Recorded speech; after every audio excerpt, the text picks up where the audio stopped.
I'm currently sitting on the Health and Social Committee at this conference, and a lot of the solutions that we've come up to for the problems, we're finding it difficult to find adequate solutions because of corruption.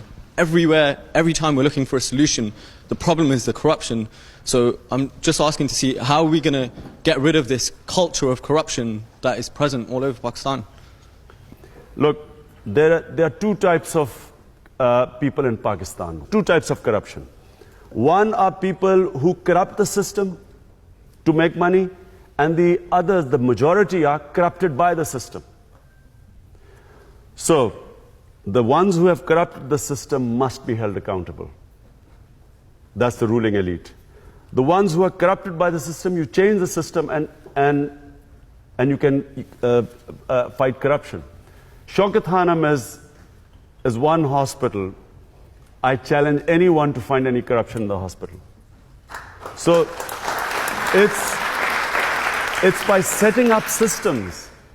So, you know, if you set up a system where, for instance, we made sure that there is as much, everything is computerized in the hospital.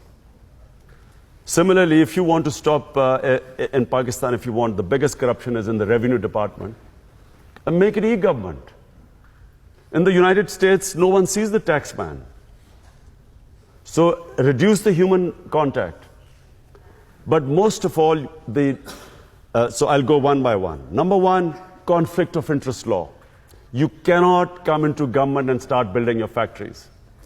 Number two, a NAB or the Accountability Bureau must be an independent institution like the National Audit Commission here in England. And independent, it must be independent to the government. Number three, must have devolution of spending. So Tehreek-e-Insaf, we want to devolve power right down to the village level. So funds, development funds must go straight to the village level. There was a research done in Pakistan by World Bank that if you wanted to give $100 to a school in DG Khan and you gave it through the central government, only $5 reached that school. So give $100 straight to the school. So therefore, what we want is devolved spending, decentralization. And then the leadership, and I'm talking about the cabinet, the members of parliament, the leadership must declare their assets. And it should be put on the website. Tehreek-e-Insaf is the only party. All the central leadership have declared their assets, their taxes, and they put it on the website. So, and lastly, make Benami. Benami means, you know, hiding assets in other people's name. Make that a crime.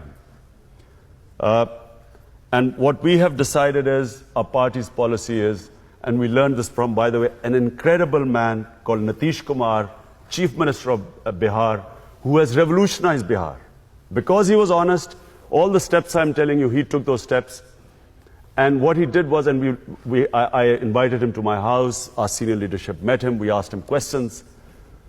Any property which is Benami, which is found that someone has hidden an asset and hasn't declared it, will be taken by the state, and all that property confiscated from corruption will go towards education.